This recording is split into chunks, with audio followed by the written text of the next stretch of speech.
Halo semua, kami dari kelompok 14C akan membahas praktikum proposal bab 1.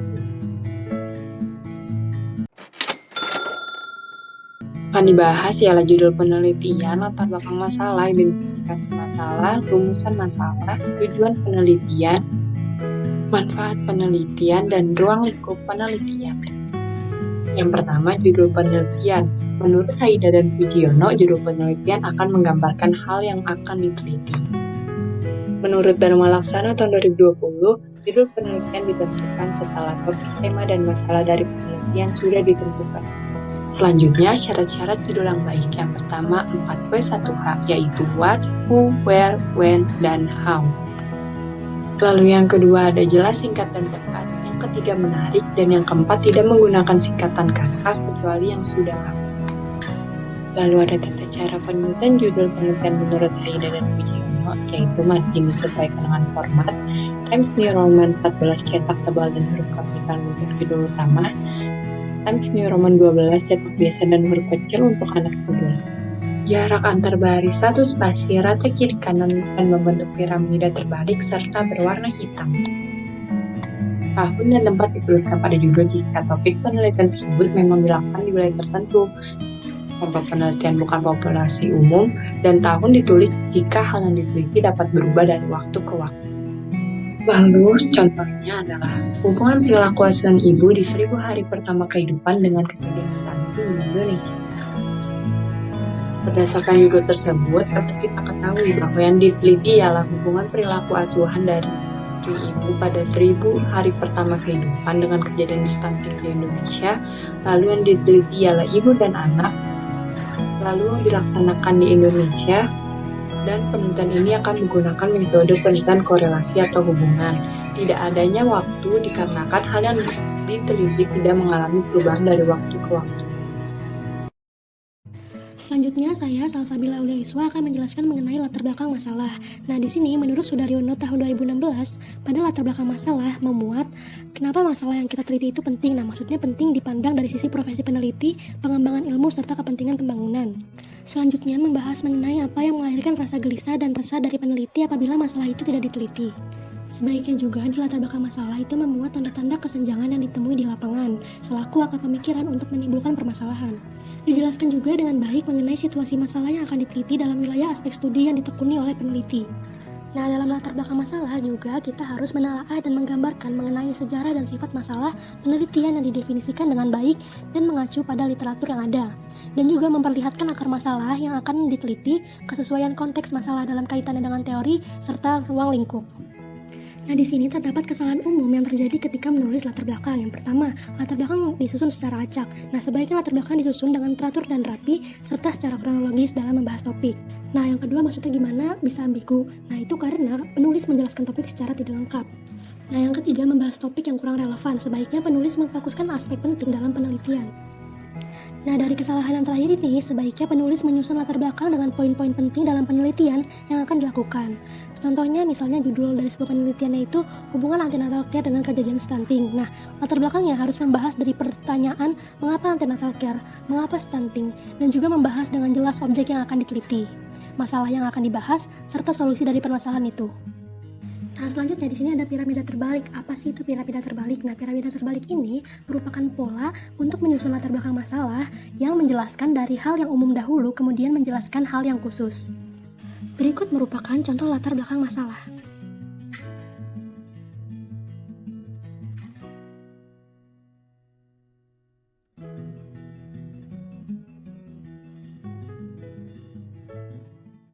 Selanjutnya, saya Fatin Nurul Iza akan menjelaskan mengenai identifikasi masalah. Identifikasi masalah adalah menentukan masalah atau kesenjangan yang ada di masyarakat untuk diteliti dengan harapan masalah tersebut dapat terselesaikan. Yang selanjutnya ada sumber masalah. Yang pertama ada pengalaman. Pengalaman dari diri sendiri maupun orang lain dapat dijadikan suatu masalah penelitian. Lalu yang kedua ada teori. Teori yang masih belum terbukti atau tidak sesuai dengan kenyataan dapat dijadikan masalah penelitian baru. Lalu yang ketiga ada literatur. Masalah dapat diambil dari literatur seperti jurnal, penelitian, buku, laporan penelitian yang berkaitan atau tidak berkaitan dengan peneliti. Yang keempat ada observasi. Observasi yang belum memiliki penggambaran yang jelas serta tindakannya masih didasari atas tradisi dapat dijadikan masalah penelitian.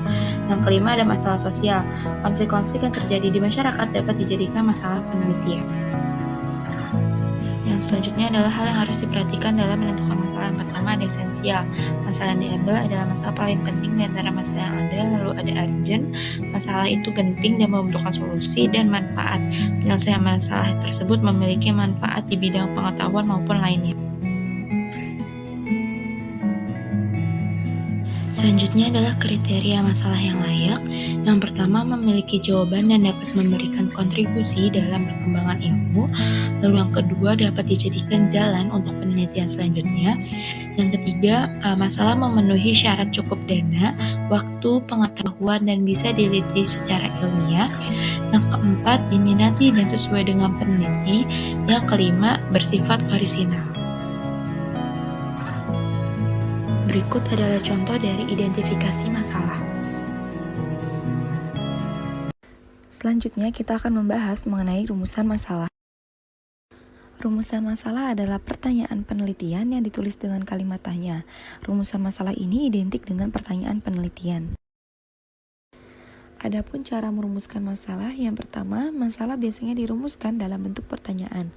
Kedua, rumusan masalah hendaknya jelas dan padat. Ketiga, rumusan masalah harus berisi implikasi adanya data untuk memecahkan masalah. Keempat, rumusan masalah harus merumuskan dasar dalam membuat hipotesis. Dan yang terakhir, masalah harus menjadi dasar bagi judul penelitian. Adapun ciri-ciri dalam merumuskan masalah, yang pertama, rumusan masalah mempersoalkan hubungan antara dua variabel atau lebih. Kedua, biasanya dikumpulkan dalam bentuk kalimat pertanyaan. Ketiga, dapat terukur secara empiris. Keempat, rumusan masalah tidak mengandung arti kembar. Dan yang terakhir, tidak memiliki kepentingan suatu moral dan etika. Berikut adalah contoh dari rumusan masalah. Selanjutnya, kita akan membahas mengenai tujuan penelitian. Tujuan penelitian adalah suatu pernyataan mengenai tujuan yang ingin dicapai dari penelitian yang dilakukan. Tujuan penelitian harus menjawab pertanyaan pada rumusan masalah. Tujuan penelitian berisi hasil yang hendak dicapai oleh peneliti setelah melakukan penelitian. Tujuan penelitian juga bergantung pada jenis penelitian serta masalah yang akan diteliti. Oleh karena itu, dalam merumuskan tujuan penelitian harus mencerminkan proses penelitiannya. Selanjutnya adalah ciri-ciri tujuan penelitian. Yang pertama, tujuan penelitian harus jelas dan tegas. Kedua, tujuan penelitian dinyatakan dengan kalimat deklaratif. Yang ketiga, tujuan harus ada hubungannya dengan rumusan masalah atau secara eksplisit tujuan menjawab rumusan masalah. Dan yang terakhir, tujuan penelitian dikemukakan sebagai sesuatu yang ingin dicapai melalui proses penelitian. Berikut adalah contoh dari tujuan penelitian. Selanjutnya adalah manfaat penelitian. Menurut Surahman, manfaat adalah penggunaan hasil penelitian yang berupa informasi, model, alat, teori, konsep baru yang lebih efektif dan lalu jenis manfaat penelitian ada dua. Yang pertama manfaat teoritis dan yang kedua manfaat praktis. Menurut Surahman, penerima manfaat penelitian adalah institusi di lokasi penelitian, pemegang kebijakan dan pelaksana program, pengembangan ilmu pengetahuan, dan pihak lain yang terkait. Menurut Profesor Dr. Sulianto, ada hal-hal yang perlu dihindari dalam manfaat penelitian, yaitu terlalu umum atau normatif dan ditujukan bagi pihak yang tidak ada relevansinya dengan masalah penelitian. Kita akan membuat contoh manfaat penelitian berdasarkan judul Hubungan Perilaku Asuhan Ibu di 1000 Hari Pertama Kehidupan dengan Kejadian Stunting di Indonesia. Lalu manfaat teoritisnya adalah salah satu masukan pembuatan program berkaitan dengan IPA, lalu sebagai tambahan pengetahuan pada ibu mengenai peran perilaku asuhan ibu dan menambah wawasan peneliti dari data yang didapat selama penelitian berlangsung. Lalu manfaat praktisnya ialah dapat menjadi pedoman ibu dalam menerapkan asuhan ibu di 1000 hari pertama yang memberi dampak positif pada kesehatan anak. 7. Ruang lingkup penelitian. Menurut KBBI, ruang lingkup merupakan bahasa subjek yang tercakup atau secara singkat dapat dikatakan sebagai batasan masalah. Fungsi ruang lingkup menurut Chef Nidawati 2020. 1. Membantu mengidentifikasi masalah yang akan diteliti. 2. Memfokuskan pada satu masalah. 3. Membatasi hal yang harus diteliti. 4. Menghasilkan masalah yang dapat dicarikan solusi. 5. Memberikan bayangan yang akan dibahas dalam penelitian. Tahapan penulisan ruang lingkup. Yang pertama, identifikasi dan kelompokan masalah yang akan dipelajari. Yang kedua, konfirmasikan masalah dengan definisi operasional suatu masalah. Yang ketiga, mendukung masalah dengan data lapangan. 4. Jelaskan proses pemahaman menggunakan kalimat yang efektif dan menarik dengan mengungkapkan sebagian dari ekspektasi atau teori dan kemudian gambarkan situasi saat ini yang sebenarnya. Hal yang harus diperhatikan dalam pembuatan ruang lingkup. Pertama, membuat batasan sesuai dengan kemampuan peneliti. Kedua, menyesuaikan pembatasan masalah dengan data yang didapatkan. Ketiga, pelajari masalah dahulu sebelum membuat ruang lingkup. 4. Sesuaikan batasan masalah dengan sesuatu yang dianggap menarik dan sesuai dengan minat peneliti.